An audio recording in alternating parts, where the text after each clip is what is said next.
What's up, folks? Welcome back to another video, an episode of HO Powered Train, guys. A little bit to talk about. We got a lot done since y'all seen the last video, especially with the track part.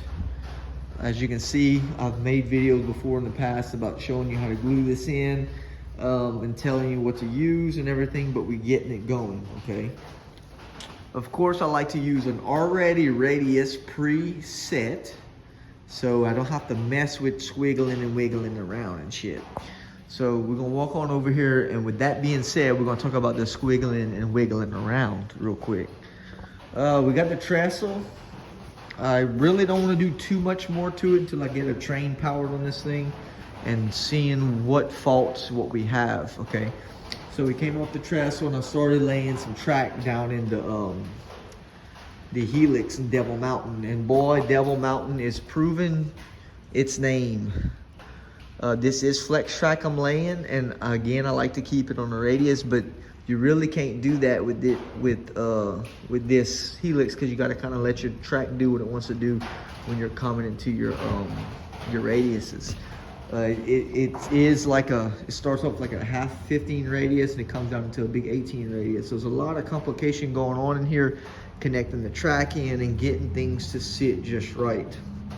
I had to solder each joint coming down in here, and I had to cut some ties and put back, because you know, once you put the Atlas track in, of course, if you know how to cut track, I don't know if you do, but you have your track like this, right? You clip it, and you have one rail that slides back and forth, okay? If I can kind of do this with one hand, this one. Anyway, we have one rail that slides back and forth. So, my experience, I've always done, let's say this is not flex track, but let's just say, okay, so let's say it's like this, right?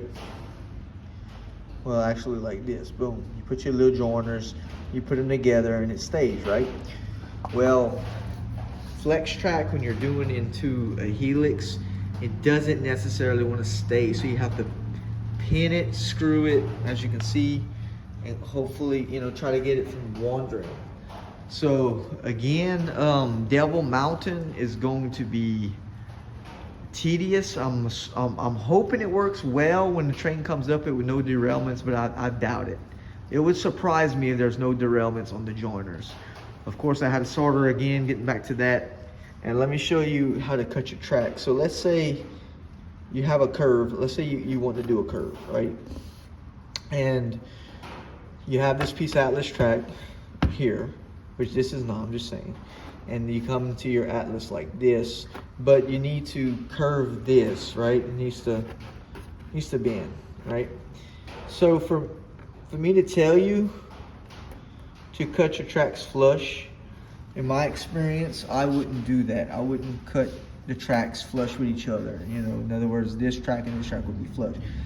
I would run, let's say you put it together, just like you see it staggered. I would stagger these joints. So you have one here, one down here. But of course, the staggering on a far. I did it here and there, like right here. Let's see if I can see here, guys. So you have a joiner here and and it staggers here. So it kind of keeps things true. Again, when I soldered it, walked a little bit. I have to find out what that train is going to do in this. So I really can't call it quits on Devil Mountain. The track is laid, but I'm assuming again I'm gonna have to come back into this. Oh, everything else is straight run. You know, come down, come whoop around that, and keep going out into here. That's real easy to do.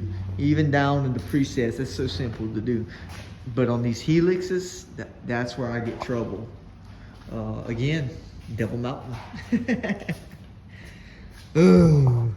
Yep, soldering. I solder on the outside, don't solder on the inside, because your train has a lip on the wheel, so it has to follow on the inside of the lip. So if you solder the inside and it hits that lip, your train is definitely going to derail. So don't do that. I think I messed up right here. I did that and I had to fix it down. I forgot about that right here. So it's on the outside here, but on the inside there. So that may be a derailment there also. I don't know. I'm having to see what it does. Hoping these tips help you guys. I'm trying to do my best with this and what I know. I don't go to other people's videos and really look and see how they're doing it. Everybody got their own way, and this is my way of doing things, which it works well. Yeah. There's the devil knotting again.